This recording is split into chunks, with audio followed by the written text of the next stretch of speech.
Hola, ¿cómo están? Estamos por fin de vuelta en el podcast político, el primero del año, y como siempre saludo a Horacio, ¿cómo te va?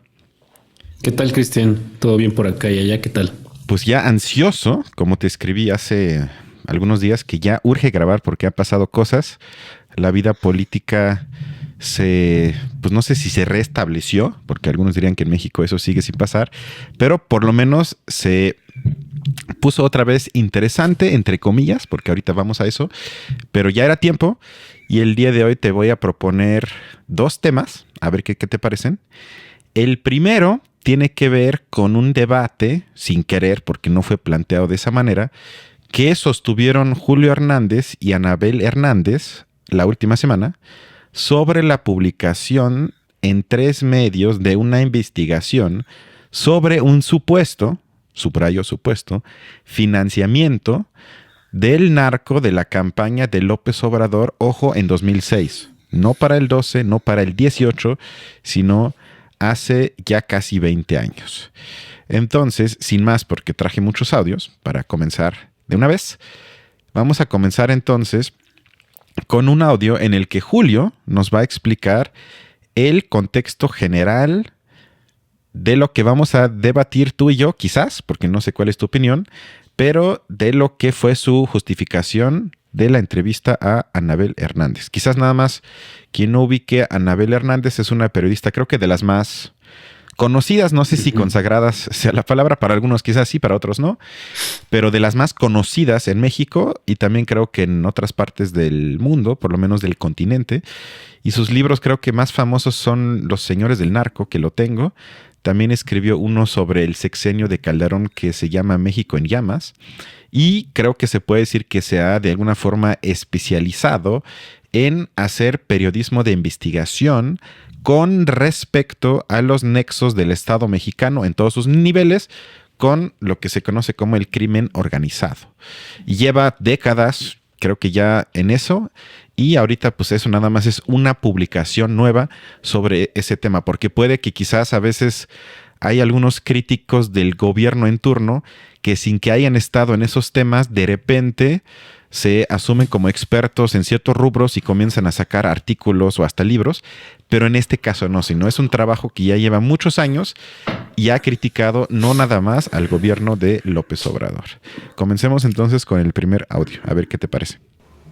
Bien, pues la discusión nacional está intensa en relación con lo que se ha publicado respecto a la presunta entrega de fondos económicos de dinero de parte de un cártel del crimen organizado a la campaña presidencial 2006 del entonces candidato Andrés Manuel López Obrador. Una de las publicaciones esenciales en esta polémica han sido las columnas, ya dos que ha publicado Anabel Hernández, periodista, autora de varios libros, investigadora, y a quien doy la bienvenida en esta ocasión. Anabel, buenas tardes. ¿Qué tal, Julio? Buenas tardes y buenas tardes a tu auditorio. Ok, ya quedó claro el tema y el tono van a ir escuchando que va cambiando. Ahorita es todavía muy amable, buenas tardes. No es la primera vez que ella está en el espacio de Julio. Comenzamos bien.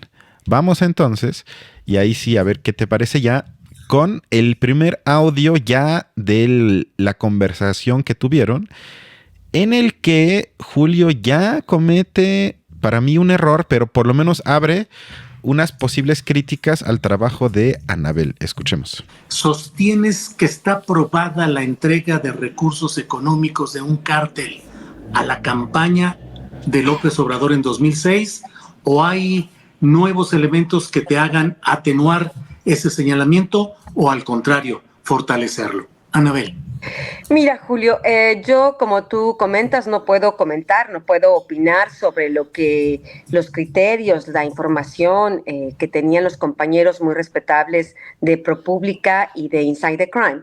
Lo que puedo, que coinciden exactamente pues con mi versión, pues porque es la única versión que hay ahí sobre al menos estos documentos, esta indagatoria que hizo el Departamento de Justicia, que hizo la DEA, que hizo la Fiscalía Federal del Distrito Sur de Nueva York. Digamos que la historia en general es lo mismo. Oye, Anabel, ¿es sugerente que en estos momentos se dé a conocer este tipo de información y que se publique en estos 3 medios al mismo tiempo? ¿Es sugerente de un interés político? Bueno, lo que dice Julio, desde mi punto de vista, es cierto, pero no le veo sentido que lo haya resaltado porque implica asumir que hay publicaciones e investigaciones sin interés político o que están fuera de cualquier tipo de interés de alguna parte.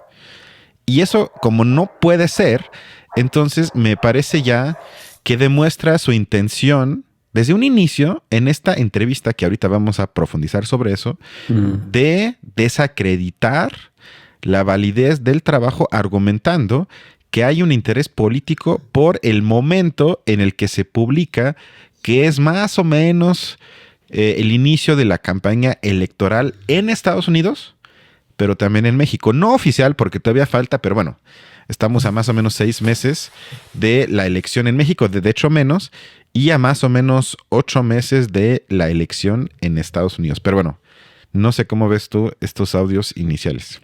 Sí, digo, a mí me gustaría agregar algo más acerca de, pues, del perfil de Anabel Hernández y sobre todo cosas que incluso tienen que ver con el perfil que ha tenido especialmente en esta mesa, en nuestra mesa, digamos, ¿no?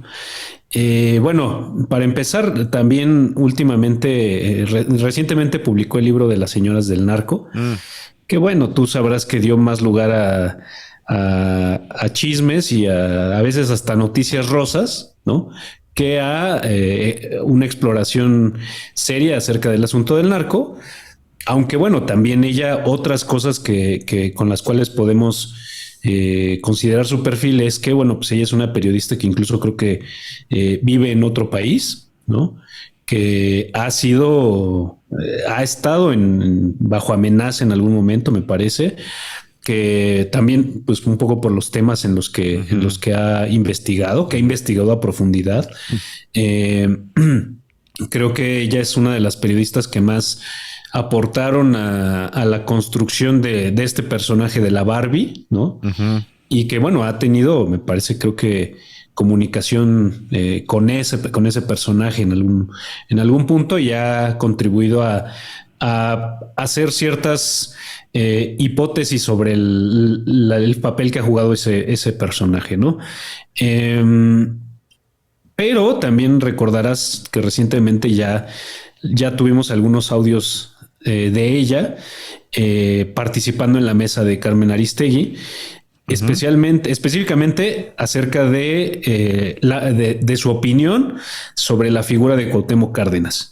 Y pues sí veíamos en ese caso cierta tendencia a utilizar también un argumento ya muy construido, ¿no? Por la opinión pública, no solo de ella, sino de varios otros periodistas, acerca de cómo la figura de Cuauhtémoc Cárdenas se opondría a la de López Obrador en una dinámica del bueno y el malo prácticamente, ¿no? Y que ella un poco estaba en esa postura. Pero bueno, ya acerca del tema que tú planteas en esta ocasión, pues sí, ya de repente yo supongo que también es los pronunciamientos a los cuales se fue inclinando Astillero, ¿no? Pronunciamientos que sí tienen más una postura, no sé si necesariamente favorable a López Obrador en estos casos, pero sí algo que tiene mucho que ver con cómo se han recibido algunos artículos. Por ejemplo, lo que ha tenido que ver con los hijos de López Obrador, lo que sucedió recientemente sobre posible tráfico de influencias que beneficiaron a algún amigo de los hijos de López Obrador, y diferentes cosas donde hay una postura ya muy construida que tiene que ver con el inicio de esos reportajes como un golpeteo hacia la figura presidencial. Digamos que esa ya es como la plataforma sobre la cual se construyen varias de las opiniones de este tipo de cosas. Y me parece que Astillero, por lo menos en esos antecedentes que acabo de describir, se ha montado en esa postura, lo cual a mí me explicaría un poco que ahora ya se esté montando como tan rápido, como de antemano, en esa postura, ¿no? De describir este tipo de investigaciones o reportajes como un mero golpeteo que no ha pasado de ahí, digamos, ¿no? Aceptando tu argumentación, que quizás en parte puedo compartir, ella siempre ha hecho eso.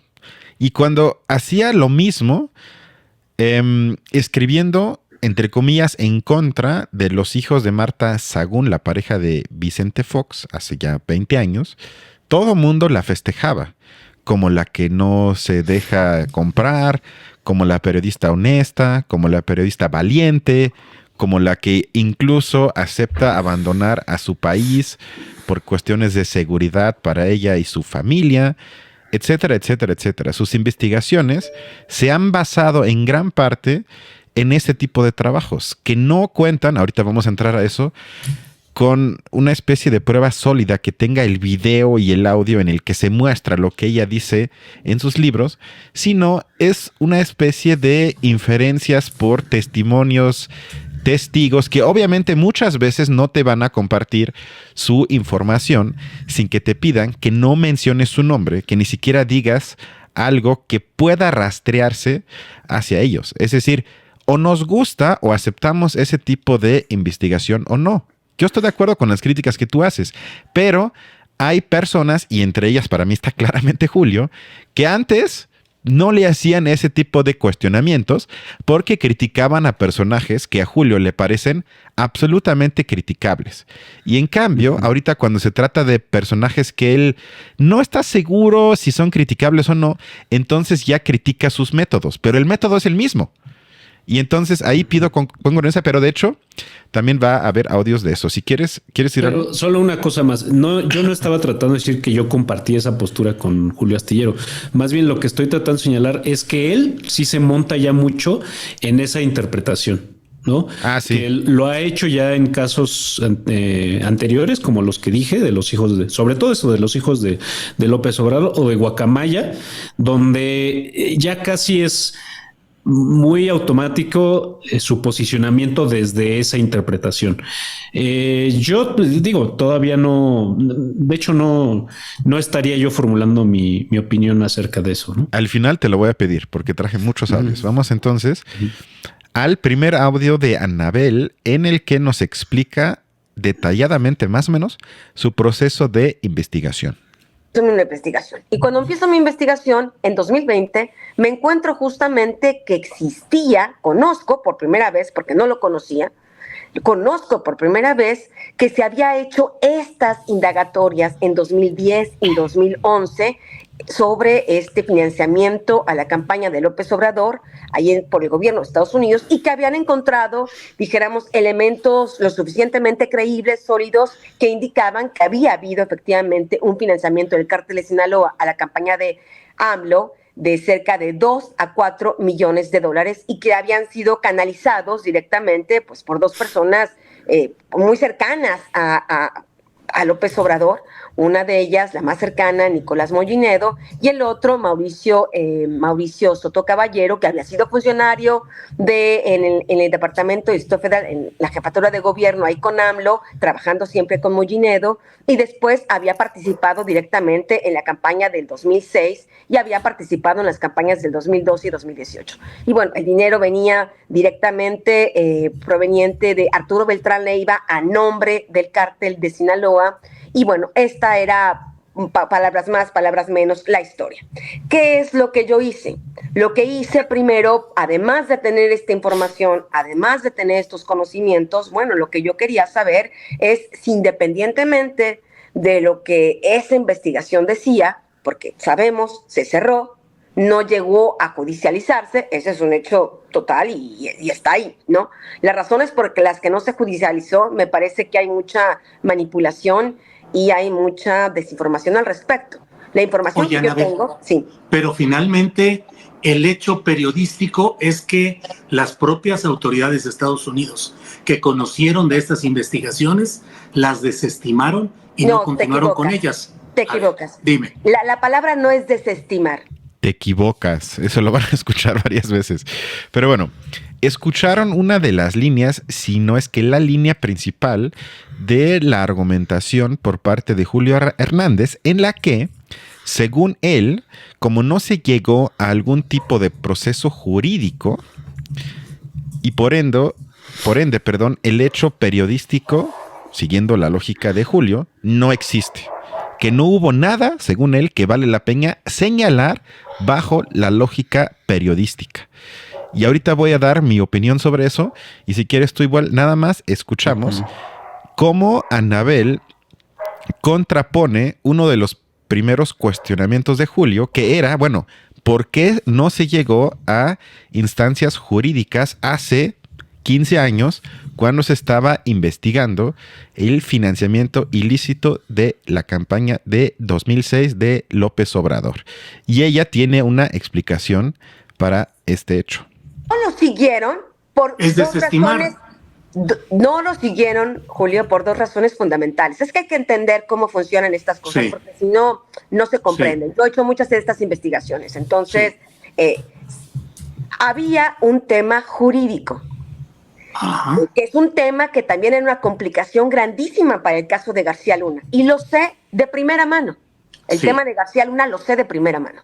Bueno, cuando se cometen este tipo de delitos, y otra tipología, hay 5 años de prescripción. Estamos hablando que es un hecho que supuestamente ocurrió en el 2006. Cuando la DEA finalmente, y la Fiscalía de Distrito Sur, porque no es que la DEA hizo lo que se le dio la gana, la Fiscalía de Distrito Sur estuvo en todo momento, la de Manhattan, estuvo en todo momento verificando, supervisando. Cuando la DEA interrogaba a alguien, ellos también interrogaban, querían informes, querían reportes, querían grabaciones, querían videos, etcétera, etcétera. Bueno, lo que determinan es el tiempo de caducidad está por vencer. Ok, entonces su explicación, vamos a darla por válida, es que ya no tenía caso seguir con eso, porque incluso probando la certeza de las acusaciones, ya los tiempos jurídicos habían pasado y ya no tenía caso destinar recursos, tiempo a seguir con esa acusación. Y ahorita, antes de que digas algo, vamos al grano del enfrentamiento que ahorita sí van a escuchar entre Julio y Anabel. Es que, porque si no, yo creo que vas a comentar cosas que quizás ya con el siguiente audio ya se contradicen o quizás te responden algunas dudas que tienes, porque ahorita van a comenzar a debatir sobre qué son pruebas válidas y sólidas y cuáles no, o por lo menos cuáles deben ser consideradas como tales. Y que la campaña había recibido dinero del cártel de Sinaloa. Y que lo cual no está probado, Anabel. Lo cual periodística y jurídicamente no está probado. A ver, Julio. ¿Cómo pruebas que hubo esa entrega? A ver, Julio. En primer lugar, estamos hablando de este sujeto, de Mauricio pero Soto ¿cómo Caballero. pruebas esa entrega? Se entregó porque estaba acusado de narcotráfico. Sí, por eso. Sí, claro. Es una declaración, pero no hay una prueba sólida. A ver, Julio. Cuando tú me preguntas, es como si dijeras, es que lo de García Luna, es que no hay ninguna prueba sólida. No, bueno, pues hubo un jurado. Un testigo. No. Estamos hablando de pruebas. Sí, por eso. Por eso, es lo mismo. ¿Y aquí por qué no se avanzó hasta llegar a un jurado? Es lo que te estoy comentando. Lo que te estoy diciendo, tú me dices, no es verídico. Digo, lo testifica. Jurídicamente uno que trabajó, no lo es. Dijéramos que no es una cosa juzgada, que es distinto. Una cosa es que no sea verídico y otra cosa es que no sea una cosa juzgada. Abandonada. Dijimos sí, cerrada, porque lo que sucedió es que lo cerraron. No lo abandonaron. Sin establecer culpabilidad para nadie. Es correcto. Entonces no hay delito. A ver, bajo la lógica de Julio, entonces, únicamente lo que tuvo, o digamos lo que obtiene consecuencia jurídica, es un hecho que vale la pena señalar periodísticamente. Siguiendo esta lógica que me parece absolutamente estúpida, entonces básicamente ningún expresidente mexicano se le puede acusar de corrupción porque no hay nada jurídico, por lo menos hasta donde yo me quedé, en contra de ninguno de ellos. Por lo menos no de los vivos. Y creo que tampoco habría nada contra los que ya están muertos.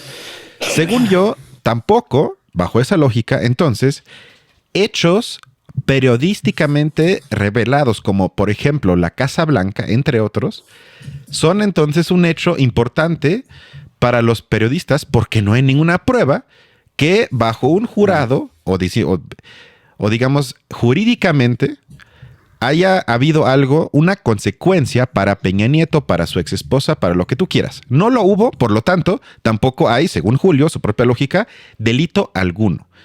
Y entonces, él se la pasa en sus columnas diarias acusando de corrupción a tal persona, luego a otro, luego infiere que seguramente hay algo, cuando en la mayoría de los casos no hay tampoco ningún hecho jurídico que respalde sus afirmaciones en su columna cotidiana en La Jornada.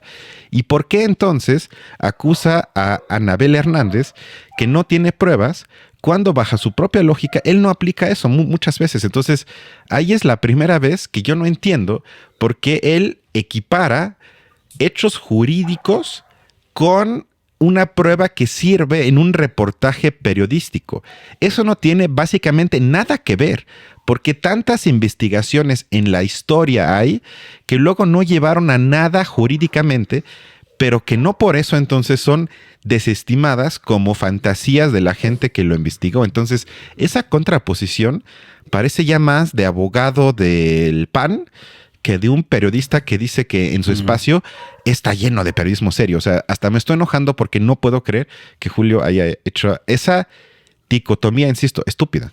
Bueno, no sé si también con esa lógica tuya acabaríamos poniéndonos el pie un poquito. ¿Por qué? En el sentido de que, o sea, es que digamos, perfectamente uno puede estar de acuerdo con las dos cosas, dependiendo el lugar que le dé uno a la información que le están dando. Un reportaje periodístico sin duda podría construirse, yo creo, a partir de la mera sospecha de algo, de que hay cierta información no aclarada sobre algo.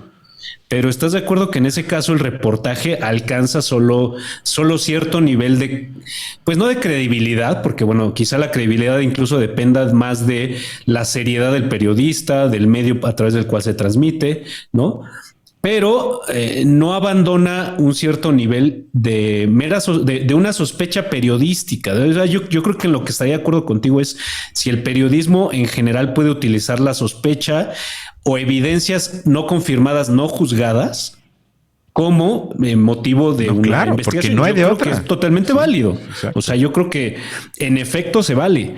Pero, sin embargo, sí es cierto que en el escenario público la manera en la que se utilizan estas informaciones para describir a los funcionarios de los cuales se habla y demás, pues bueno, no se utilizan con ese matiz con el que nosotros estamos tratando de utilizarlo, ¿no?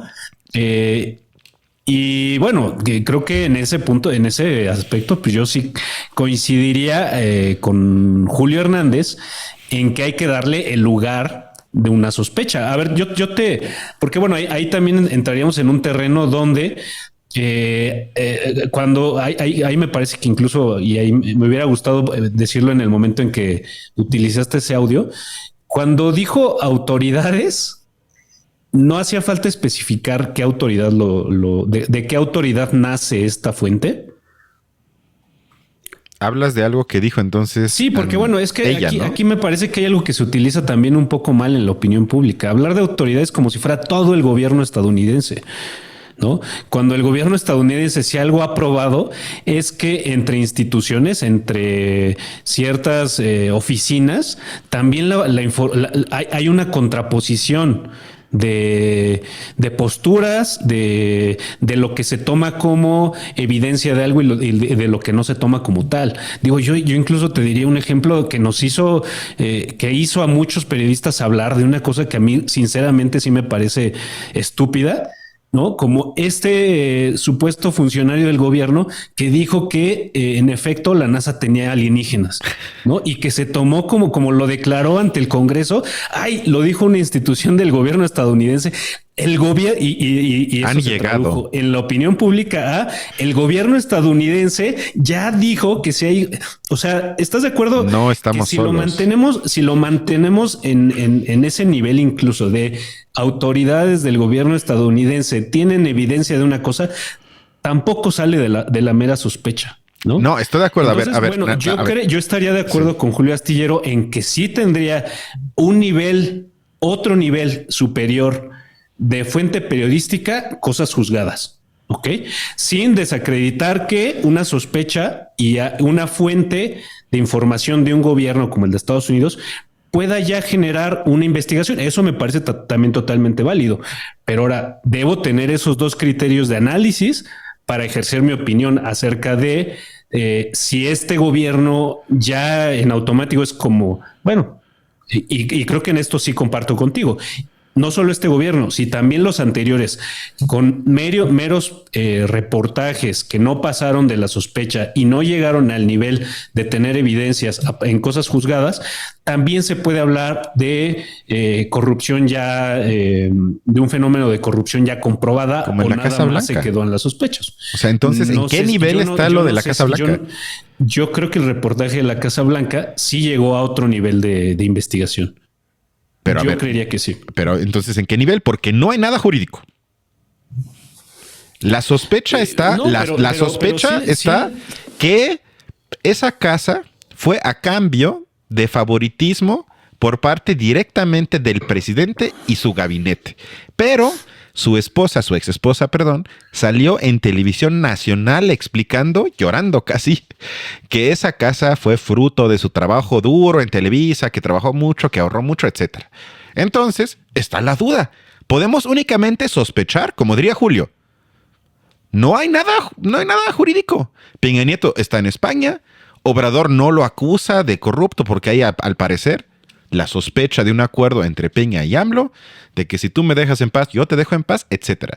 Hasta Felipe Calderón, que se le acusa de borracho, de narcotraficante, hasta por el propio presidente actual, varias veces ya lo ha hecho, sin prueba alguna, sin absolutamente nada, y nunca he visto a Julio entonces decir, a ver, como no hay nada jurídico, como nadie lo ha juzgado, pues entonces ni siquiera tiene caso periodísticamente tematizar las sospechas que envuelven a la figura, en este caso, de Felipe Calderón.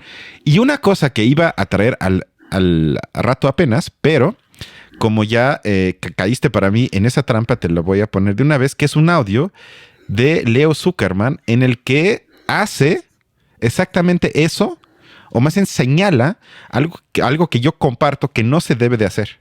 Yo, antes de pasarle a Luis de la Calle, quiero aclararlo el tema de Genaro García Luna, que lo he estado tuiteando. Mi intención, desde luego, no es defender a García Luna, ni a su familia, ni a nada, pero lo que vi es que muchos decían, cuando condenaron, sentenciaron culpable a García Luna, lo hicieron como en base a testimonios, puros testimonios de testigos protegidos por la DEA. No presentaron, Vanessa, y tú lo sabes, tú eres abogada, ni una prueba de las que tú estás pidiendo ahora, ¿no? En el caso de López Obrador. Y ahora dicen, pero es que López Obrador nada más lo están acusando por un testigo protegido. Bueno, no se pueden tener las dos cosas. O no crees en los testigos protegidos, o sí crees, pero en las dos cosas. El esquema de testigos protegidos es sumamente problemático y siempre tendría que ir acompañado con evidencia sólida y física adicional. Cosa que no presentaron en el juicio de García Luna y lo declararon culpable. Está ahí en el tanque en Estados Unidos.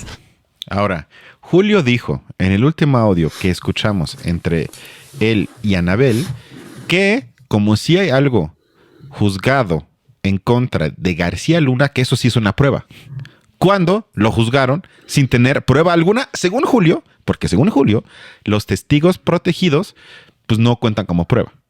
Entonces se cae todo su edificio de argumentación. Y tampoco yo recuerdo que hubo programa alguno con Julio Hernández cuando se juzgó a García Luna en el que él acusó al juzgado o a los periodistas que investigaron sus supuestos delitos de lo mismo, insistiendo en, pero hay pruebas, ¿no? Pero ¿cuál es la prueba? Pues eso no es prueba. No hizo lo mismo. Es decir, el incongruente aquí es Julio Hernández. Anabel Hernández tiene una forma de trabajar, como ya lo dije, consistente. A mí no me gusta, de hecho, pero no me ha gustado desde que leí sus primeros libros hace más de 10 años. Y sigue en la misma lógica. El que cambia acorde a su prejuicio no es ella, es él. Y eso es lo que me asusta tanto, que no se entiende que cuando el método no cambia, entonces, como dice Leo Zuckerman, o no nos gusta el método, en este caso la figura del testigo protegido, que es válido, Y si sí nos gusta, pues entonces la tenemos que aceptar en casos que incluso vayan en contra de nuestros prejuicios sobre tal gobierno o el otro. Y eso es lo que no entiendo. ¿Cuál sería tu contraargumento contra este audio y lo que yo te acabo de decir?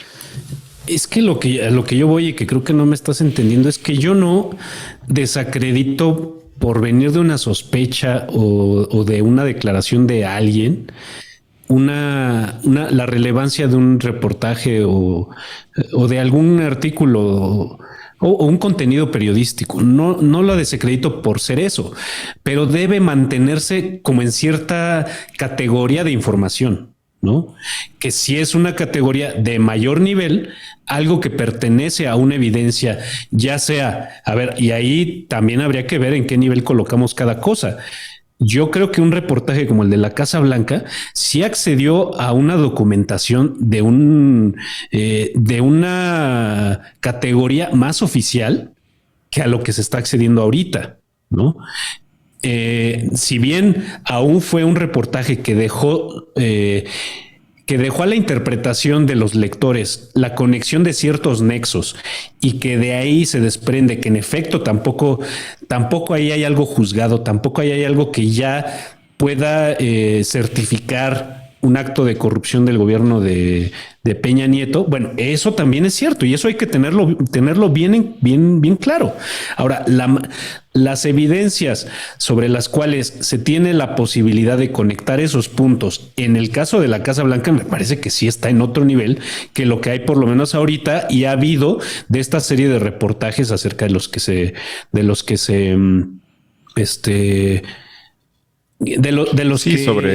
López Obrador es, digamos, objeto, ¿no?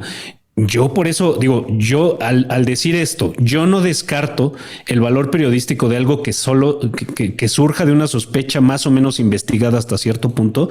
Bueno, eso a mí me hace tener una postura hacia esos casos donde yo diría, bueno, pues sí puedo sospechar de que incluso en este gobierno haya fenómenos como esos. Pero en efecto no puedo conectar los puntos de la misma manera que como los conecté en un caso como el de la Casa Blanca, en un caso como el del líder del PRI en la Ciudad de México y que también fue un reportaje de Aristegui. Pero bueno, puedo darle un lugar a cada cosa. O sea, de lo que yo me quejaría es de que no haya esos énfasis en la opinión pública y de que los medios se beneficien de no dejar bien claros ante todo esos énfasis. Ahí estaría mi opinión. No en el hecho de que sí, yo me voy a ir a defender a López Obrador porque esto no tiene valor. No, se me hace demasiado reducido ese criterio, ¿no? Ahora, yo te diría, sí, entre los criterios que podrían dar un nivel de relevancia mayor a estos artículos periodísticos, sí está el hecho de que sean cosas juzgadas. A mí me parece que la fuente de información que se tiene acerca de este caso actual no equivale a los testigos de un juicio. O sea, se me hace una cosa que de verdad tiene un valor diferente. Ajá. Y así lo tengo que juzgar. En función de eso tengo que construir mi opinión. No en función de que aquí estamos hablando de testigos protegidos. En los dos casos es lo mismo. No, también se me hace demasiado reducido y por lo tanto lo que tú defiendes a partir de Leo Zuckerman me parece totalmente cojo. No, para mí no, porque es exactamente lo mismo. Es exactamente lo mismo. Lo único que cambia es la narrativa y por eso algunos son para mí inconsistentes que cuando les gusta las pruebas son absolutamente sólidas. Sí, claro, siempre lo he dicho, hasta se echan porras a sí mismos, siempre lo hemos señalado, era claro, pinche pan y lo que sea, y ni siquiera lo dudo, ni nada más para dejarlo claro. Pero tú eres panista, es que eres panista. No, tú, pues. Nada más para dejarlo claro, que incluso ser ciertas las acusaciones contra AMLO, a mí ni siquiera me parecería tan grave. Porque seamos honestos, seamos realistas. No te sorprendería realmente. En un país dominado en muchas partes, nos guste o no, por el crimen organizado sería absolutamente iluso y vivir en Disneylandia pensar que la política mexicana opere únicamente con dinero lícito que no venga de fuentes criminales. Sí. Y hasta el monto, hasta vamos a decir que fueron esos 4 millones de dólares, eso no es nada. Estamos hablando de pues cambio, la verdad, para ese tipo de niveles. Entonces, incluso a mí no me importa la acusación. ¿Es grave? Sí. Pero para mí, entre las 1000 críticas que le tengo a AMLO, no entraría esa. Que recibiste un poco de lana de cierto cartel. Eso para mí no es el punto. Sino el punto para mí es cómo se asume, y eso es un tema aquí que lo hemos hablado muchas veces, el trabajo periodístico y de qué manera se aborda y de qué manera se critican los periodistas, o que se llaman a sí mismos o a colegas, y para mí no con base en el método, y por eso son consistentes, porque ahorita, a ver, si quieres queda más claro con el siguiente audio, en el que primero Anabel defiende la figura del testigo protegido y luego le señala algunas para mí justas incongruencias a Julio, y si quieres con base en esto sigo mi argumento y a ver qué te parece. Las pruebas sólidas son diferentes testimonios que ellos obtuvieron. Porque en el sistema penal acusatorio, en el derecho romano, mucha de la esencia de un juicio, de la aprobación, de probar un crimen, un delito, es un testigo directo de los hechos. No estuviste en el juicio de García Luna, hubiera sido lindo que estuvieras, porque ahí lo explicó muchas veces la fiscal. No estén esperando videos, fotografías, García Luna recibiendo el dinero. Un testigo ocular de los hechos que pasó por una serie de pruebas que se pudo comprobar que lo que estaba diciendo era verdad, eso es una prueba. Eso lo dijo perfectamente la fiscal. No estuviste ahí, yo estuve ahí, tengo la transcripción. Sí. Pero no es cuestión de estar ahí.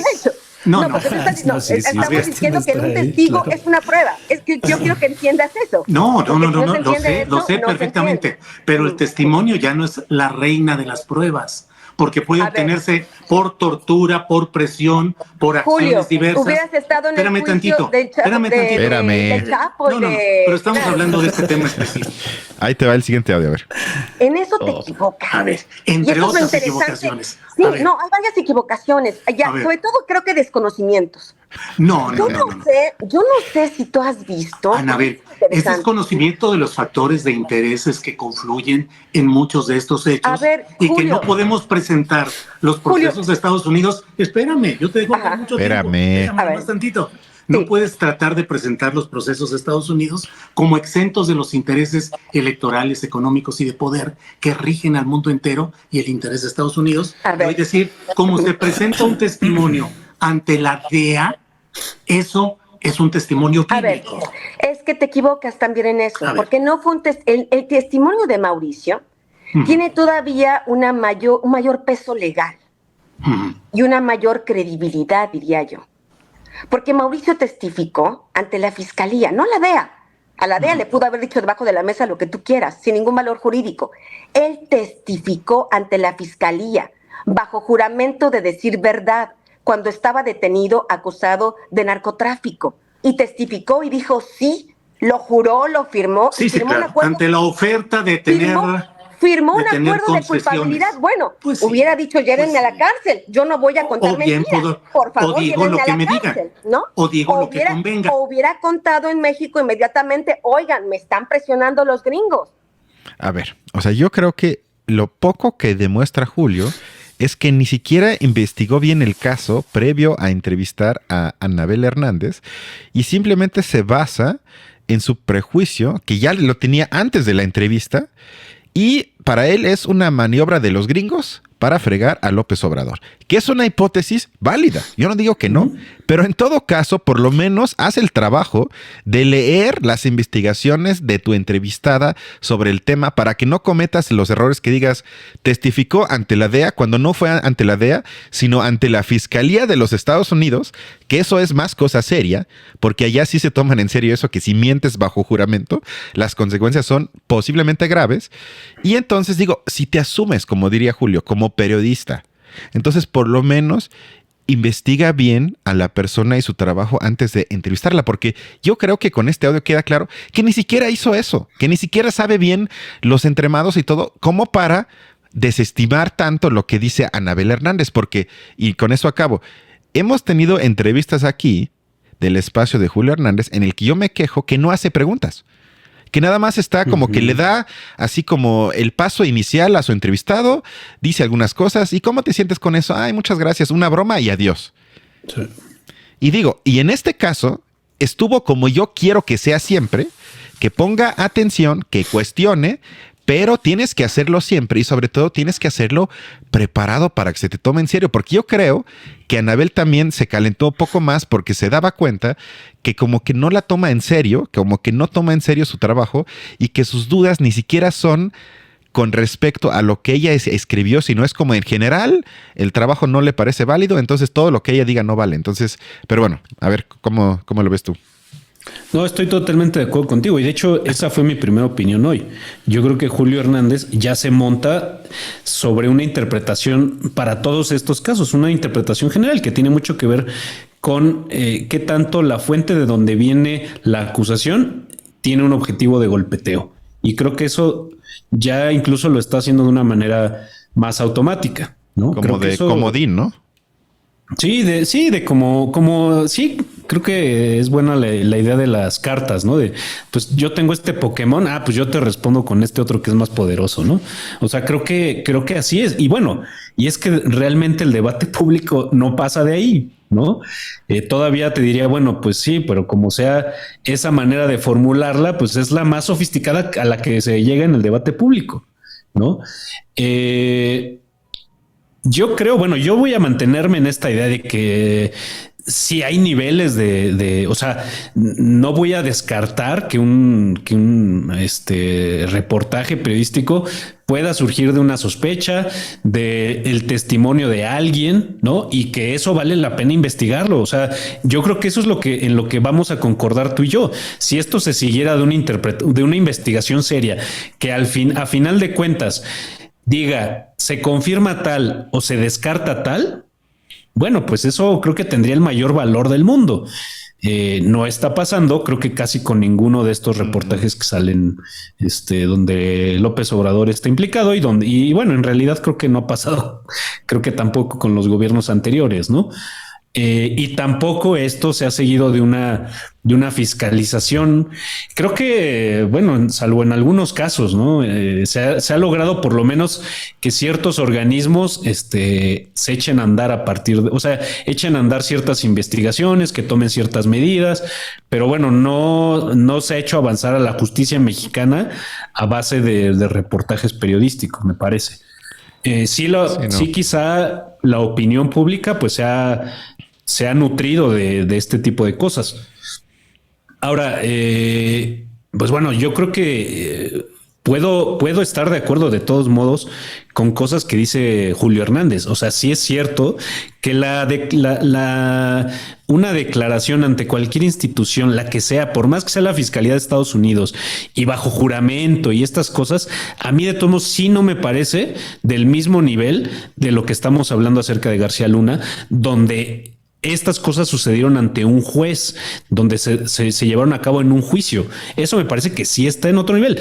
Y no hay por qué, yo creo que ahí no hay por qué hacer una equivalencia entre ambas cosas. Y creo que Anabel Hernández un poquito sí está haciendo esa equivalencia, que me parece que no, que ahí sí no necesita. Sí, estoy muy de acuerdo contigo en que sería en esta entrevista más estructurada la postura de Anabel Hernández que la de Julio Astillero, porque la de Julio Astillero me parece que sí ya parte de una interpretación ya armada, que incluso parece que tiene prisa porque esa sea la interpretación que se escuche en esta entrevista. Y eso me parece, pues sí, chafón, la verdad. Es chafón, y que sí estoy de acuerdo.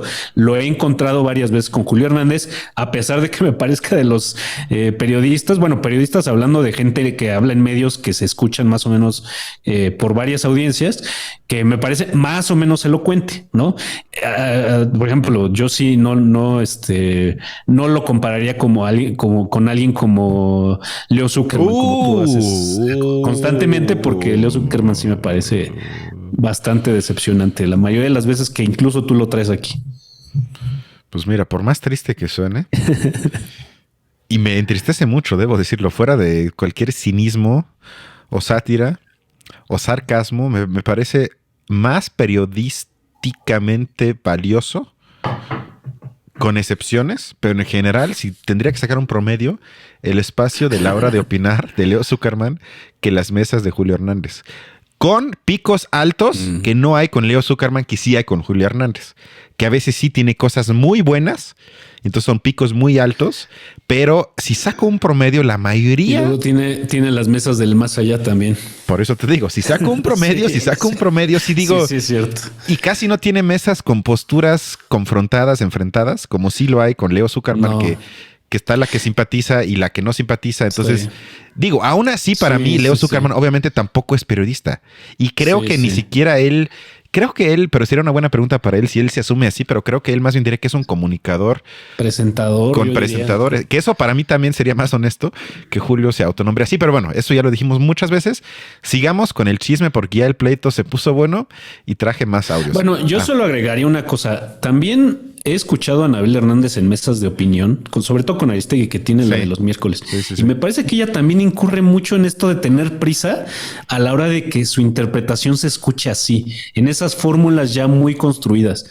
Y eso lo hace mucho a partir de sus trabajos periodísticos. Entonces, también ahí hay un paso que ella da. No en este caso, no en esta entrevista donde ella está defendiendo su investigación, y me parece que ahí, pues, uno estará de acuerdo con lo que sea, pero lo está dando cuenta de su trabajo, ¿no? Sí, hay un trabajo. He escuchado, exacto.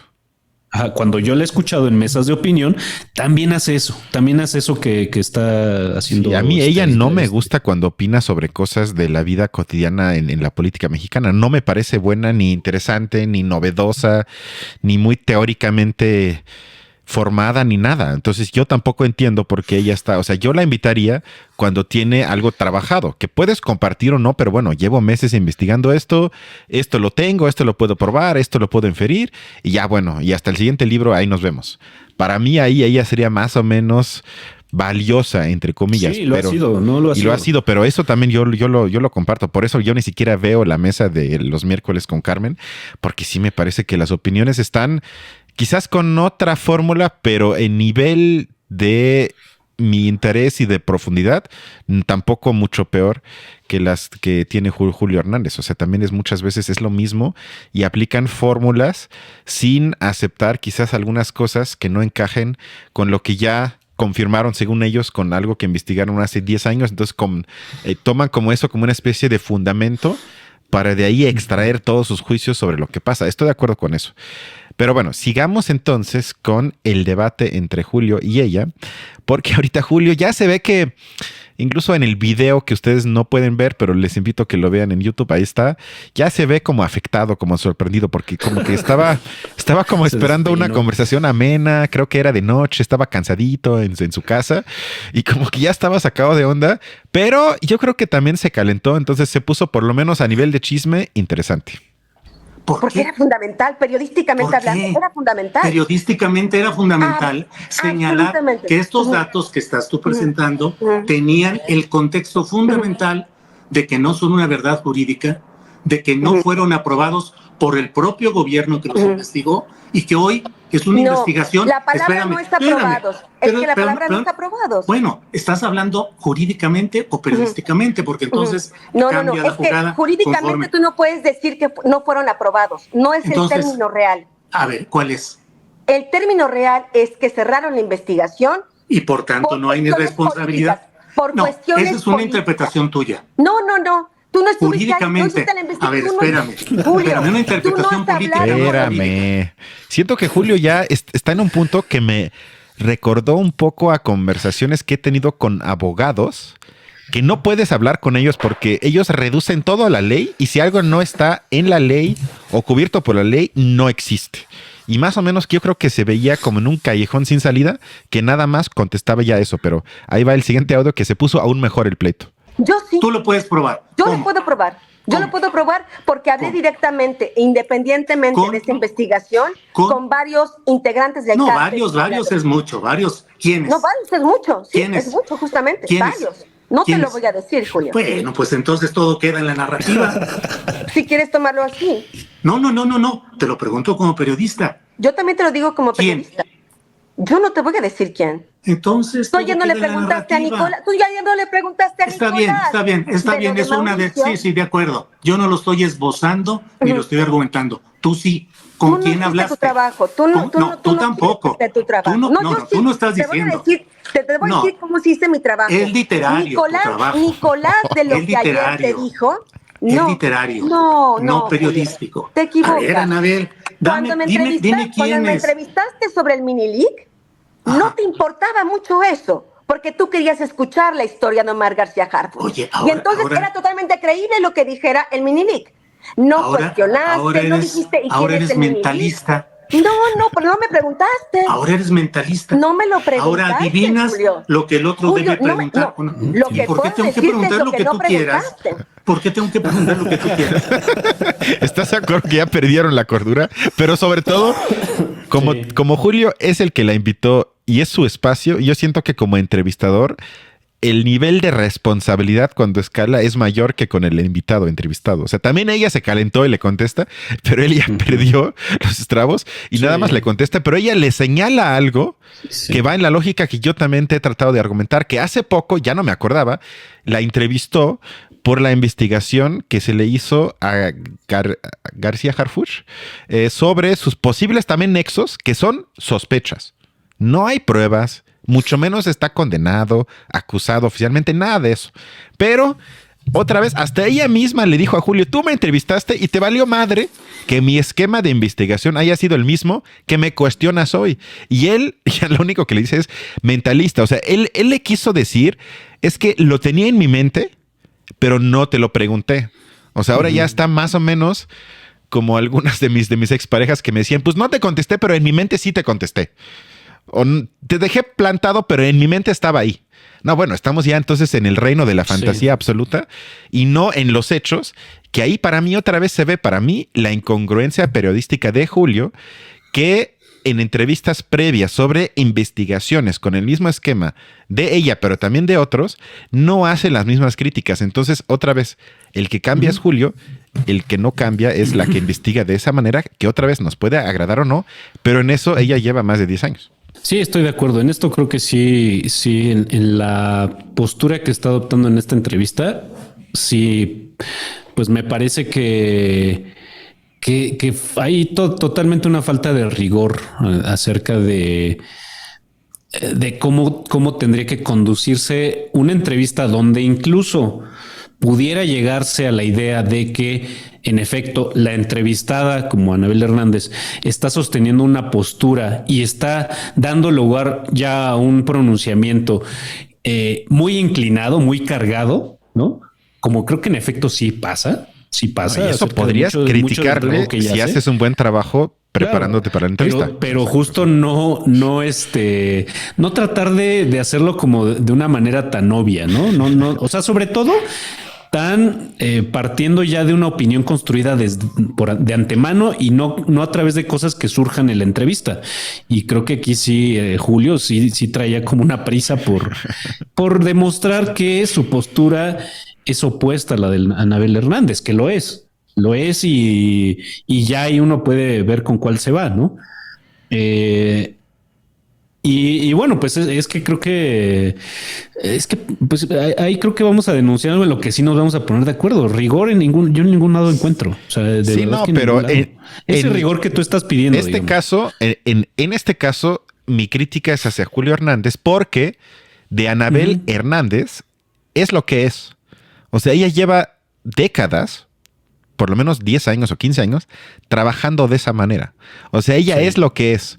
Es un tipo de periodismo que a mí no me encanta, pero que en muchas partes del mundo así se hace, y sobre todo que Julio se enoje, que no le quiera dar nombres, cuando sabe perfectamente que este tipo de investigaciones se basan en no decir los nombres y menos en público. O sea, ella basa gran parte de sus libros, casi todos los libros están llenos de testimonios de personas que aceptaron dar su opinión o lo que vivieron y compartirlo, porque a cambio quizás, no sé, les dan algo, pero sobre todo a cambio de que se mantenga anónimo. Entonces, que él le pida eso, digo, ya pierde la cordura absoluta. Y nada más para que te burles, un audio breve, porque se ve claramente que Julio ya estaba, incluso se ve en el video, estaba como sacado de onda y no sabía si sacar todo su enojo o controlarse, pero entonces más o menos se comportaba como niño enojado, que como que ya está tan enojado que ya no piensa de manera correcta. Escucha. ¿Hay pruebas o no hay pruebas? Pues yo tengo pruebas. O sea, sí las hay. Yo las tengo. Por eso, si tú las tienes, sí las hay. Existen. Sí las hay. Existen. Tú las vas a presentar. Yo las voy a presentar. Grabaciones. Grabaciones. Videos. Justo grabaciones. Videos no, grabaciones. De audios. Es un audio, sí. Si no es un video, obviamente es un audio. Pero yo siento que Julio ya estaba como en modo automático, como de contestar ya como robot, como máquina, como para, según él, dejar claro su postura de la incongruencia que él veía o quería ver, más bien como señalas, en ella. Y entonces ya contestaba como más o menos como si fuese una especie de inteligencia artificial que ya no piensa bien lo que argumenta. Y a menos quieres decir algo sobre eso, porque tengo un último audio de ella, de Anabel Hernández. Pero bueno, más allá sobre el debate que le puse así, aunque no lo fue, yo creo que los dos compartimos que ninguno de los dos es como un ejemplo de periodismo en México y pediríamos más profundidad y seriedad de los dos, pero en este caso, nada más para dejar claro la justificación de los audios, me pareció más grave de Julio Hernández porque su espacio, él la invitó y sobre todo que no use el mismo tipo de exigencia periodística en todas las entrevistas sobre investigaciones que se parecen mucho. Eso para mí era como el tema más grande por el cual traje esos audios, y además vamos a tener chance de vigilarlo porque quedó en el programa y seguramente va a salir un día una investigación similar sobre algún priista, panista, Calderón, Peña Nieto, Fox, y vamos a ver si él pide el mismo nivel de pruebas que le pidió en este caso a Anabel Hernández. Avanzando de esto, vamos a acabar este tema con un audio de ella, porque más allá de Julio, porque podrán decir, bueno, a mí qué me importa Julio Hernández, estoy de acuerdo, el presidente López Obrador también ha tenido sus opiniones cambiantes con respecto a la periodista. Me acuerdo que, y aquí tengo las fechas, mira, no creas que no las tengo. Me acuerdo que el 11 de diciembre de 2019, cuando capturaron a García Luna, porque recordarás que yo fui la periodista que en su momento dijo que García Luna estaba involucrado con el crimen organizado, con el cártel de Sinaloa, justamente con la metodología de investigación que hago pues para mis libros, para este artículo, para otras cosas, ¿no? El presidente dijo que pues casi yo era la mejor periodista de México, ¿no? Que era una gran periodista. Sí. Después, el 5 de mayo de 2020, también en torno a esa historia de que yo había revelado el caso de García Luna, que García Luna había querido matarme, pues él también dijo que yo era muy valiente y excelente y etcétera, etcétera. Yo respetuosamente te recordaré a la audiencia lo que yo dije en su momento cuando el presidente me lanzaba estas loas. Yo dije, bueno, pues humanamente pues uno agradece, ¿no? Pero yo dije, pero yo haré mi trabajo como periodista. Le agradezco, lo respeto como ser humano, pero yo como periodista haré mi trabajo pues imparcial, porque eso es lo que he hecho siempre. Ahora que él me trata de descalificar, pues yo digo, ¿y qué pasó con sus lindas opiniones? O sea, para mí, en síntesis, es curioso que Julio Hernández y López Obrador operan de manera similar, porque yo creo que sus juicios se basan más en convicciones previas, emocionalmente ancladas más en su personalidad, y tienen muy poco que ver con el objeto concreto que tienen enfrente y que tendrían que analizar más o menos, yo sé que eso no se puede, pero como tipo ideal, libre de los prejuicios que todos tenemos. Nadie está libre de eso. Pero creo que en ese sentido Julio se parece mucho más al presidente de lo que creo que él mismo se da cuenta.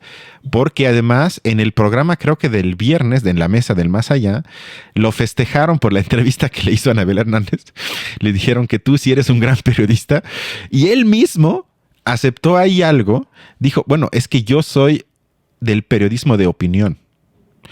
Y yo diría, yo hasta me atrevería a cuestionar si eso se le puede llamar o debe llamar periodismo, porque más bien me parece un comentarista que comenta cosas que suceden en la élite mexicana, a veces de mejor manera, a veces de peor, pero lo de Anabel, nos guste o no, es un trabajo de periodismo de investigación y que sobre todo en México, y más siendo mujer, implica mucho más en muchos sentidos que sentarse en su MacBook en tu depa en la Colonia del Valle para comentar el último tuit de AMLO en contra de Calderón. O sea, para mí, igual que tú, que lo señalas con razón, que hay niveles, para mí esos también son niveles. O sea, uno me puede gustar o no, pero es un esfuerzo periodístico, y lo otro es puramente literario, como diría Julio, de comentar cosas que pasan. Que también tiene su lugar, estoy de acuerdo. Pero eso para mí es muy difícilmente aceptaría que eso es periodístico. O sea, para mí son dos cosas diferentes, y Julio se ubica en un lugar mucho más cómodo y que no implica riesgo alguno, y en cambio tienes a la otra que hasta se tuvo que cambiar de país por las amenazas. Es decir, para mí hay niveles y queda claro quién está en qué nivel. Sí, no, totalmente de acuerdo. Yo creo que ahí no agregaría casi nada, ¿no? Va, perfecto. Sí. Ok. Digo, lo único que sí quisiera decir es que, bueno, ese rigor que tú decías, que en México habría, no sé, a lo mejor te entendí mal, pero como dando a entender que en México habría una falta de rigor periodístico. Sí. Más bien eso. Sí, entonces, que habría una falta de ese rigor. Sí. Yo creo que en ese caso estaríamos de acuerdo que no medimos si encontramos nosotros un periodista que tenga rigor, sino más bien a quién le falta menos ese rigor. Sí. Porque bueno, y yo creo que incluso con todo y lo que acabas de decir sobre el riesgo que implica el trabajo de una persona como Anabel Hernández, que es muy alto, porque bueno, hay algo que no vamos a dejar de ver y que es común a los dos casos.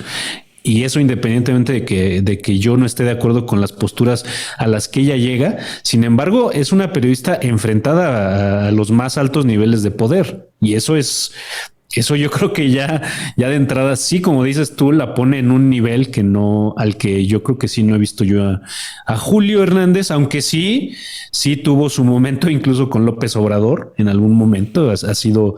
Ha sido señalado por el mismo López Obrador como periodista buena ondita, en algún reportaje que él hizo porque bueno, sí ha hecho algún reportaje de investigación. O sea, tampoco es la excepción. No es lo más común en su trabajo. Es la excepción, sí. Pero sí tiene eso también. O sea, creo que en un caso que tenía que ver, no sé si con San Luis o sí, que me parece que era algo relacionado con minería y los abusos de las mineras en México, y que pues tuvo incluso una confrontación directa con López Obrador en la mañanera. O sea, sí ha pasado. Tampoco es un periodista, no, por eso, como tú lo describiste desde su MacBook Pro haciendo todo lo que hace. Pues no. En la mayoría de los sí casos creo que sí creo que el nivel de riesgo que ha enfrentado Anabel Hernández está estratosféricamente más lejos. No, y no nada más eso, sino yo le hubiera dicho a Julio, a ver, una vez en tu vida haces periodismo y luego te ataca el presidente y vas a la mañanera.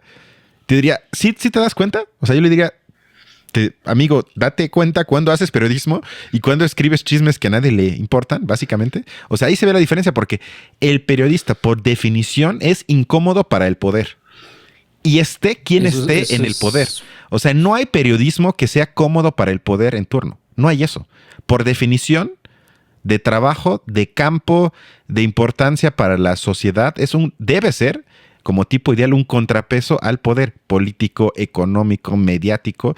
Y si no cumples con eso, ya estarías fuera, por lo menos, de la definición clásica de periodismo. Entonces, todos los periodistas en pro de López Obrador, para mí no les podría llamar nunca periodistas, nunca. Sino, para mí un periodista antes criticaba a Peña, a Calderón, a su gabinete, a sus políticas, y ahorita hace lo mismo con López Obrador. Para mí es un ejercicio de congruencia porque, como nos decía en nuestra clase de la UNAM, Lorenzo Meyer, cuando todavía era lúcido, él nos decía que no va a haber gobierno que haga todo bien.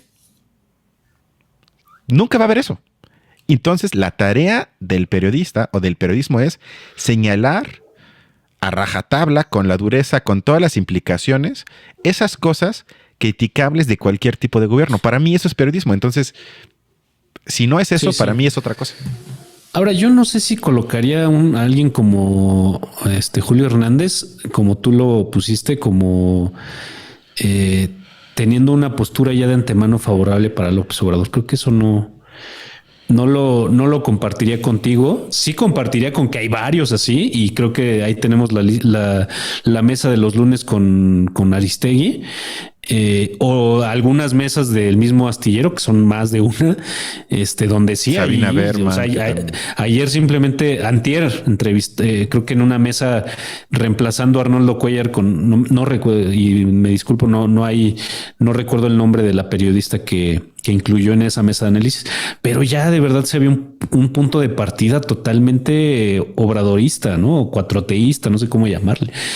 Yo a Astillero no lo colocaría por completo ahí, pero sí como alguien que tiene proclividad a asumir que sus posturas ya están instaladas totalmente en una idea de izquierda, que muchas veces sí termina están siendo muy favorable para la 4T, ¿no? Es decir, de los rastros ahí ideológicos que uno pueda llegar a encontrar en la 4T, muchas veces tienen o puede uno poner un nexo con ciertas posturas supuestamente ya instaladas en la izquierda, que alguien como Julio Astillero normalmente sí se esfuerza por manifestar. Y creo que esta entrevista es un ejemplo de ello, donde hay una postura supuestamente más o menos construida a partir de una postura izquierda, porque pues ahí creo que pierde mucho de la dimensión histórica en la cual tendría que situar esa postura. Pero bueno, creo que eso es algo que sí, de lo que sí adolece alguien como Astillero, y que bueno, sin embargo, también creo que eso que le exigimos a veces en alguien que parte trata de hacer buenos ejercicios periodísticos y parte trata de tener audiencias, creo que y sobre todo audiencias en nuestro país, creo que es difícil exigirle ese nivel de rigor. Pues yo nunca voy a dejar de exigir, y sobre todo yo baso mi juicio. Eso está muy bien, sí. Sobre todo que a veces yo tengo la impresión de que hay dos Julios. Está el Julio que entrevista a gente que él asociaría con derecha, conservadores, panistas, priistas, de Televisa, etcétera, donde observa un Julio con viveza, con chispa, con crítica, donde interrumpe al entrevistado para clarificar, donde es incisivo, donde hace ese ejercicio que para mí eso es periodismo. Y tengo luego a otro Julio que cuando entrevista, no sé, a Mario Delgado o a Ricardo Monreal, hasta le dice: hola Ricardo, ¿cómo estás? Y qué gusto, ¿cómo estás aquí? Cuéntanos tu propuesta de qué va. Qué hermana. Exacto. Entonces, tengo dos Julios. Y eso es lo que a mí me decepciona, que sí veo un doble estándar. Claro, con sus excepciones. Ahí te diría yo, y creo que eso yo lo sigo achacando a este problema de son periodistas, unos más, o digo, unos de mayor calidad, otros menos de menor calidad, pero además están tratando de tener audiencias, de tener influencia. Y eso yo creo que, híjole, si uno ve a Aristegui, y dimos un ejemplo en el último programa que hicimos de cierre de año, entrevista a Xochitl Gálvez, y parece que también nada más le tendió la mesa para que la señora dijera lo que quería decir, ¿no? Y en cambio en Aristegui hemos encontrado también de repente hasta uno se pone incómodo cómo entrevista a ciertas personas de verdad lo incisiva que es, ¿no? Pero bueno, y también tenemos una mesa como la de los lunes donde opinan totalmente ya instalados en una postura de la 4T, y tenemos la mesa de los miércoles donde está Anabel Hernández, está Alfredo, no recuerdo cómo se llama, que es exfuncionario del INE o el IFE, no sé si ya alcanzó a INE. Según es Alfredo Figueroa, algo así, ¿no? Alfredo Figueroa, y otro que me parece que también es un abogado, o no sé si también fue funcionario, pero es también muy relevante, pero también ya instalados en una postura muy anti 4T. También tenemos esos polos, porque algo que ellos no dejan, no van a renunciar nunca, es a la intención de ganar audiencias. Y eso creo que me parece, el inicio o una especie de factor que causa este tipo de falta de rigor.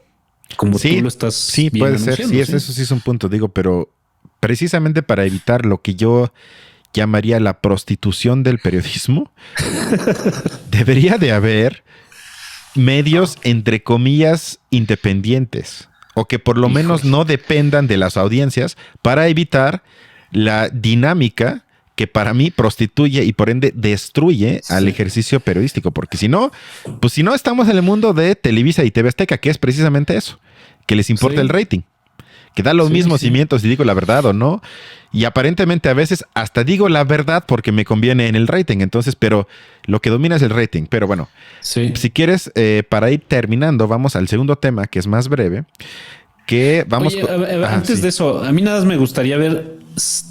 ¿Tú serías capaz, a partir de lo que has escuchado, ya no solo de estas dos posturas que revisamos de Anabel Hernández y Julio Hernández, ¿podrías ejercer una opinión sobre este caso? Lo único que yo me atrevería a decir es que el personaje en cuestión que supuestamente recibió el dinero fue el chofer de ese entonces de López Obrador y se hizo poco después millonario. Ahora, claro, él dice que que abrió su empresa, que es exitoso y todo, pero híjole, o sea, mira, si alguien me pone una pistola en la cabeza, yo diría, eso sucedió quizás hasta en contra de la voluntad del presidente, más bien, perdón, del en ese entonces candidato López Obrador, y que yo le creo, y mi hipótesis sería que él nunca se enteró de eso. Eso me parece absolutamente posible, realista, porque las campañas políticas en México, o sea, hay muchas investigaciones académicas incluso sobre eso que no me acuerdo, pero creo que el 50% más o menos del dinero que se maneja en las campañas políticas es de origen ilícito. Entonces me parece absolutamente creíble que eso haya sucedido, y como el monto tampoco fue tan alto, que estamos hablando de 500 millones de dólares, algo así, me parece un monto así que un funcionario de ese nivel, el chofer diga, a ver, por 2 o 3 millones tal vez sí me lanzo, sí me arriesgo, porque con eso con eso aseguro mi futuro, me compro una casa, abro una empresa. O sea, sí me parece algo que en la política mexicana estoy seguro que hay cientos, si no es que miles de casos de esos, y me sorprendería mucho que el equipo de López Obrador se haya salvado de ese tipo de prácticas. Eso sería mi hipótesis. Pero otra vez, para mí eso no sería una crítica a Obrador. Yo diría, bueno, estamos en México, no pasa nada. Sí, yo iría mucho también en ese nivel. Y bueno, ya solo diría, bueno, es que estás de acuerdo en que en este caso, como en muchos otros, no salimos de la especulación. Y que bueno, uno lo que puede hacer a partir de esto es tratar de, a partir de esa especulación, ver qué es lo más parecido a la realidad, ¿no? Y qué es lo que le parece razonable a uno, ¿no? Y creo que yo compartiría esa hipótesis tuya, sumada al hecho de que, bueno, pues si de algo deben salir las millonadas que se gastan en las campañas, pues debe ser de todos los sectores de poder que haya, de todos los núcleos de poder que haya. No me parecería que si hay ciertos núcleos de poder en el narco o en el crimen organizado, no haya este fenómeno de ponerle la fichita a todos los competidores. Y yo diría, seguramente esto no solo fue para el observador. Si fueron 2 millones para el observador, me parecería que a lo mejor hubo 50 o 1,000 millones para el caballo ganador, ¿no? Es decir, bueno, pues me parece que desde el poder, desde la lógica del poder o de lo que razonablemente tendría que ser el poder, pues sí, el dinero de los núcleos de poder ha de estar puesto en las campañas, ¿no? Pues bueno, es que si lo que está en juego a partir de una elección es una revoltura y ver si el poder se puede ganar a partir de un nexo con ciertos gobiernos, bueno, pues me parece que razonablemente eso pasa. Y bueno, como dices tú, no quizá a partir de esto tendrían que ejercerse las mayores críticas, pero tampoco tratar de salvar a este gobierno de todos los vicios que ha cometido todos los demás gobiernos también es una cosa sin mucho sentido. ¿Estás de acuerdo? Me construiste el puente perfecto para el tema con el que vamos a terminar el día de hoy, porque vamos a brincar con tu tío favorito, Leo Zuckerman, que tuvo una mesa que no era el tema, pero salió de las mentiras o no del presidente en las mañaneras. Y vamos a escuchar entonces en el primer audio a la lingüista Violeta Vázquez, que te va a explicar que pues mentira, pues quién sabe que sea eso, porque la semántica, híjole, es como un pez cuando lo agarras, como que piensas que lo tienes y se te va y tal vez es otra cosa, o sea, es como una trucha, es difícil. Ok. Y él tiene un conteo de mentiras. Déjenme decirle a la audiencia que contar mentiras no es como contar jitomates. O sea, las mentiras no son entidades contables, porque hay muchas maneras de decir la falsedad. Algunas son frontales, en ese caso pues estás mintiendo y se puede decir, pero también nosotros, bueno, por lo menos los lingüistas distinguimos la mentira del engaño y del error, ¿no? Puedes decir datos falsos sin intención, Sí. o puedes no decir algo falso, pero diciendo la verdad, llevar a tu interlocutor a inferir algo que no es verdad. Ok, entonces ya nos queda claro que, bueno, nada nos queda claro, pero es complicado señalar una mentira, lo cual en términos de, yo hasta diría de verborrea académica, es cierto. Claro, siempre se puede decir, bueno, si uno habla de libertad, bueno, ¿qué es la libertad? Y habría 1000 definiciones, genealogía histórica, todo eso. Lo que me gusta otra vez de Leo Zuckerman, y en este caso lo hace, se va a lo concreto, porque aquí la acusación era qué pasa o debemos señalar las mentiras, que creo que nadie va a negar o muy pocos, que casi de manera cotidiana, a veces hasta repetidas, casi obsesivamente, salen de López Obrador. Y Zuckerman se va entonces a lo concreto y me sorprendió mucho y de veras hasta me ofendió la respuesta de Violeta Vázquez a lo que vas a escuchar, lo que van a oír de Leo Zuckerman. O sea, yo he sido objeto de mentiras del presidente en la mañanera. O sea, ha dicho cosas que son mentiras de mí. O sea, ¿no? Y nunca ha probado sus dichos con hechos. Y creo que a muchos nos ha pasado, Violeta, ¿no? Sí, lo cual no quiere decir que puedas contabilizar exactamente cuántas mentiras dice al día y un promedio. Y es decir, eso es vender humo, ¿sí? Pero el presidente sí miente en la mañanera. ¿Estás de acuerdo? Mira, yo creo que todos mentimos y creo que sí. Y algunos y los políticos mentimos sin querer decir estamos equivocados. No, pero y los políticos más. O sea, la mentira es parte del oficio político. Y tienes todo el derecho. Cuando la mentira es abierta, ¿no? Eso es lo mejor. Cuando la mentira es abierta, tienes derecho de replicar. Ajá.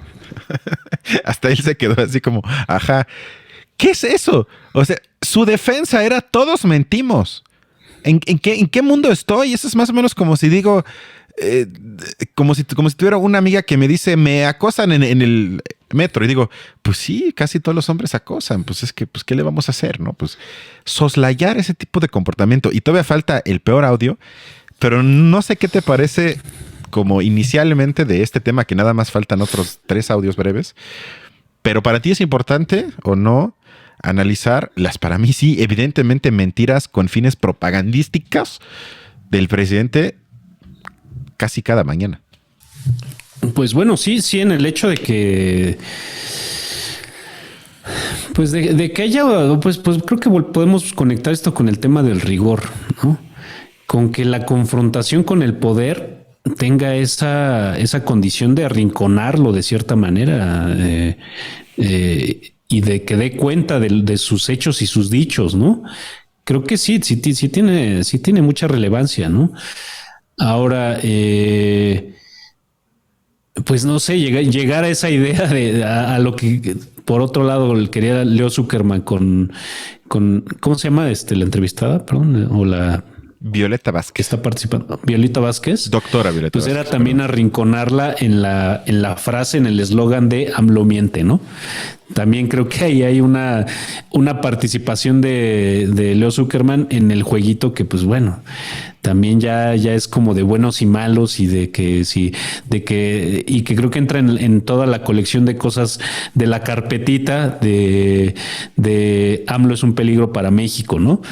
Entonces, bueno, pues sí tiene relevancia como ejercicio político arrinconar al presidente, que dé cuenta, como digo, pero pues llegar a eslóganes y eso, pues sí, eso creo que sí no tiene valor. Ok, vamos a ver qué te dice Violeta al respecto.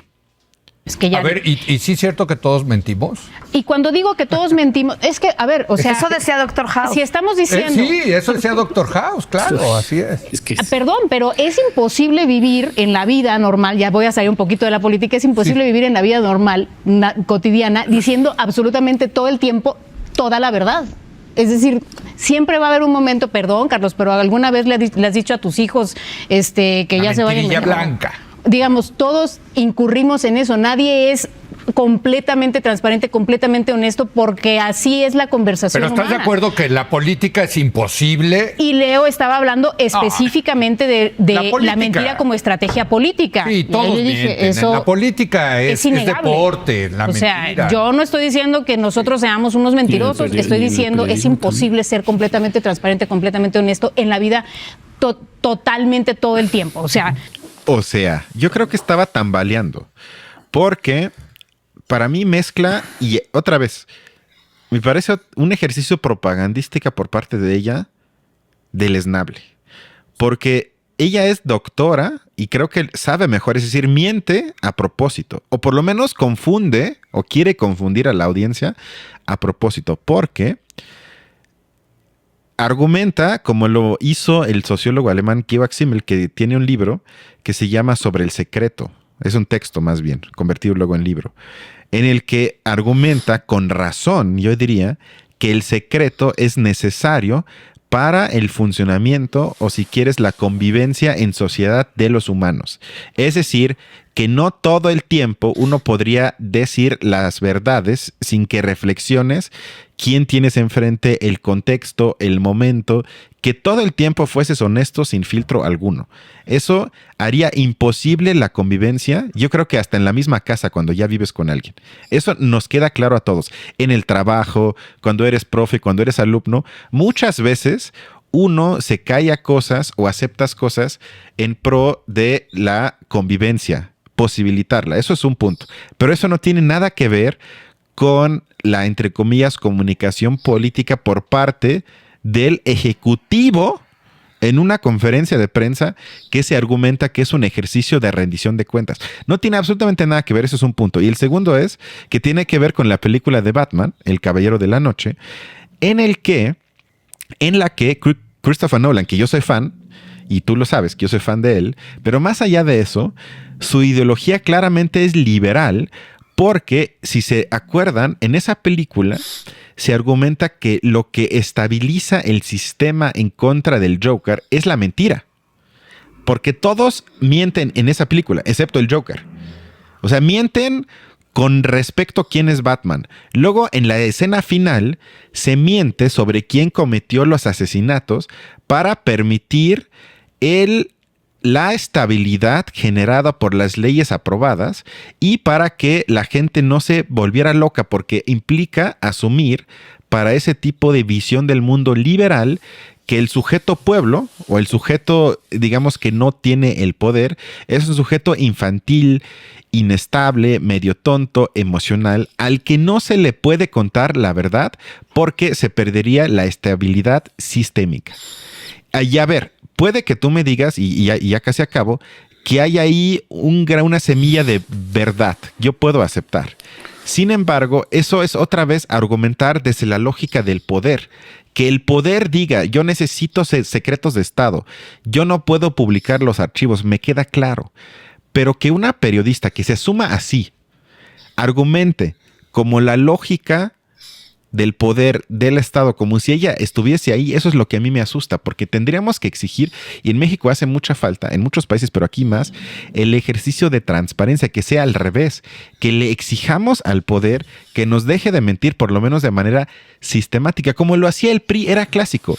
El sujeto pueblo para el PRI era el sujeto infantil que compro cada que necesito su maldito voto y ya. Y que ella replique eso, confundiendo, banalizando, y si me permites, hasta casi mintiendo propagandísticamente, sí me pareció de veras ofensivo. Sí, creo que no tengo mucho que agregar a eso. Sí es cierto que tal como, y bueno, y creo que habría que volver o elevar la crítica hacia el ejercicio de las mañaneras como tal, bueno, siguen siendo un ejercicio propagandístico. No hay algo más amplio que eso no hay una caracterización más amplia que esa acerca de las mañaneras, que un ejercicio propagandístico. O sea, esta cuestión de ser un ejercicio de rendición de cuentas, pues me parece que no. O sea, desde que se le dé ese formato, no lo tiene. Y entonces, bueno, pues desde esa crítica, ya ver que si hay una falsedad en cuanto a los datos que se utilizan, a la interpretación que se le da a ciertos hechos, así pues como sucede muchas veces, ¿no? Cuando se habla de ciertos personajes y se les da cierta caracterización demoníaca y a otros como de héroes de la nación, pues bueno, pues eso ya todo hay que juzgarlo como ejercicio propagandístico, ¿no? Y sí, en efecto, si de varias de las cosas que se declaran en ese espacio surge algo como lo que se pueda llamar mentira, pues bueno, hay que ver que es una mentira que sirve para un ejercicio propagandístico y no necesariamente en ese sentido como tú lo dijiste, ¿no? De una especie de afán por proteger el sistema a costa de, bueno, una mentira que quizá no tenga repercusiones, ¿no? O sea, eso creo que no es lo que no es lo que estaría sucediendo a partir de las mañaneras. Tal cual, las mentiras que llegan ahí, pues sí tienen un sentido propagandístico y también los señalamientos por parte de ciertos grupos periodísticos acerca de esas mentiras también tienen una lógica de ser reaccionario, ¿no? No encontramos, porque justo no encontramos un rigor periodístico, no encontramos ese ejercicio que tanto valor tendría, que es el de arrinconar al poder a través de la exigencia de rendición de cuentas. O sea, me parece que también la postura como alguien de Leo Zuckerman de tratar de llegar a un eslogan y tratar de llevar a sus entrevistados o a sus compañeros de mesa a declarar un eslogan, pues también es, o sea, no tiene el valor que debería tener desde un ejercicio periodístico las denuncias acerca de esas mentiras y, por lo tanto, de pedir cuentas al poder. ¿Tienes pruebas de que Leo Zuckerman quería convertir eso en un slogan? ¿Tienes pruebas? No, pero tampoco dudas, como dicen. Tu análisis es literario, Horacio. Literario. Pues qué bueno. A mí me suena bien literario. No sé por qué lo dijeron como un defecto. Estoy de acuerdo. Haría falta más ese tipo de análisis, pero no en temas políticos, o por lo menos que no se asuman. Sí, que sea claro que se trata de un análisis literario, pues eso está bien. Sí. O sea, ha habido grandes obras literarias, por ejemplo, cuando es acerca de personajes históricos que de verdad revelan cosas, ¿no? Estoy absolutamente de acuerdo. Sí, no, estoy de acuerdo. Sí, no, incluso fuera de México, o sea, novelas históricas que absolutamente nada que ver con un ejercicio periodístico, pero leyéndolas aprendes mucho más sobre la época. Sí. Y te enseña más cosas a que si le hubieras leído 10 reportajes y visto 10 documentales en los que se replican los hechos, entre comillas, tal cual. O sea, estoy de acuerdo, sí. Pero tengo 2 audios breves porque el otro integrante de la mesa, Carlos Regidor, pone en su lugar a Violeta e incluso, eso me pareció hermoso, le señaló una mentira por parte de ella. Es decir, ella mintió y él se lo señaló. Perdónenme el audio, pero es el audio malo del programa porque él estaba vía remota y se escucha horrible. Voy a tratar de mejorarlo un poco, pero no es mi culpa que se escuche como basura, la verdad. Yo creo que hay una diferencia entre el discurso privado de las personas, de los ciudadanos, y el discurso público de los dirigentes. Aceptar la mentira en política a mí me parece un despropósito. Entiendo que los políticos mienten, que es consustancial a su oficio, pero decir todos mentimos y equiparar las mentiras que las personas decimos en nuestra vida privada cotidiana con las de los políticos, a mí eso no me parece inaceptable.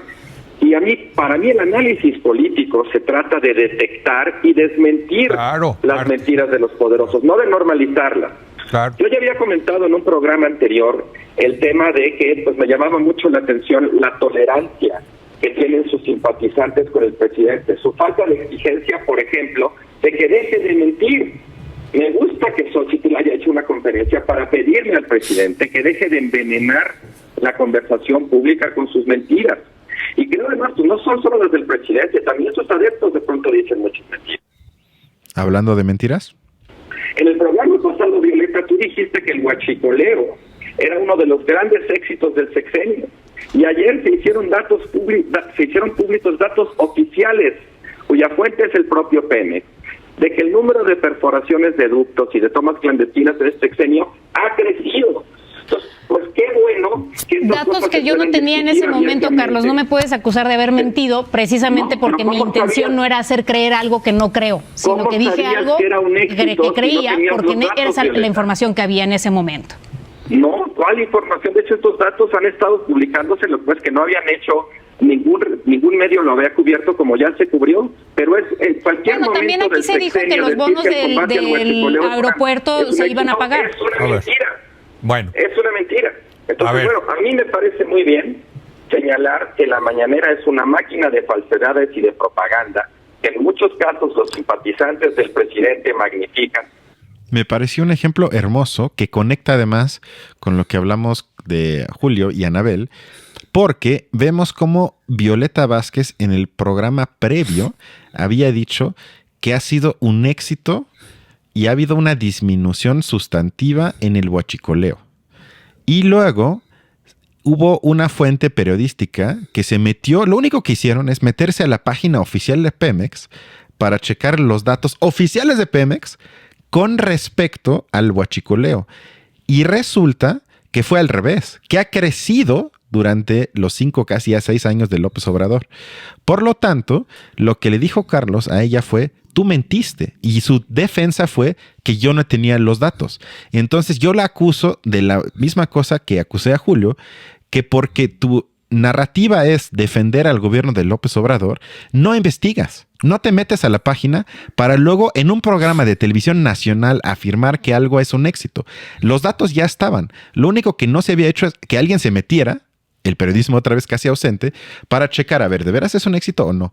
Entonces ella sin saber afirma que es un éxito, luego lo cubren, la desmienten con la verdad oficial de la página de Pemex y ella ni siquiera acepta su mentira, sino se defiende para mí de manera cínica que ella no tenía los datos, simplemente porque no hizo nada, ni siquiera meterse a la página oficial donde están esos datos. En vez de eso, prefirió mal informar por una supuesta causa que estoy seguro que en el fondo ella piensa que estoy defendiendo una causa moral que es el gobierno de la 4T. Y la verdad, eso me deprime. Sí, que yo creo que sí hay que hacer una diferencia. O sea, sí es cierto que el hecho de que una cosa sea mentira o no, sí tiene, o sea, y ahí creo que le daría un punto a ella en el sentido en que sí tiene que contrastarse el lugar desde donde lo dice la persona que lo dice, o sea, de la información con la que cuenta y por otro lado, contrastado con datos. No todo lo que o sea, porque también es cierto que muchas veces cuando se dice este eslogan de Zuckerman, ¿no? De AMLO miente, hay muchas Nunca dijo ese eslogan, ¿eh? Bueno, o sea, quiso plantarlo en la boca de Violeta.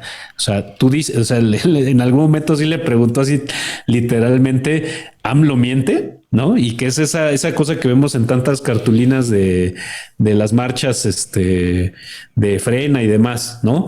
Que bueno, muchas de esas cosas que se meten en ese saco no tienen esta característica de ser dichos que se contrastan con datos, ¿no? En efecto, creo que en lo que sí estoy de acuerdo, lo que rescato de lo que tú acabas de decir, es que sí, el punto de partida de esta persona, de Violeta, es totalmente una fórmula propagandística de las mañaneras. Eso estoy totalmente de acuerdo. Ese es su punto de partida. Pero que a partir de cómo lo dijo ella, se diga esto es una mentira, me parece que sí, no está en ese saco, ¿no? Está en el saco de ser una persona con falta de rigor, cuya postura nace ya de fórmulas propagandísticas, ¿no? O sea, ese sería mi juicio. Sí, no, el de la mentira me parece como una cosa como y creo que de ahí yo veo el valor de eslogan de esta fórmula de AMLO miente, en el hecho de que mentira tendría que ser algo que nos permita en un escenario intersubjetivo ver que hay unos datos que a todos nos constan, ante los cuales cierta postura está contradiciéndolos de una manera flagrante. Y eso no es lo que pasa. O sea, ese no es en el plano en el que nos estamos poniendo, ¿no? Si ya, por un lado, si nos ponemos a hablar sobre las mañaneras, nos estamos poniendo en un lado propagandístico, ¿no? Y si nos ponemos del otro lado, nos estamos poniendo en un lado de golpeteo hacia ese ejercicio propagandístico.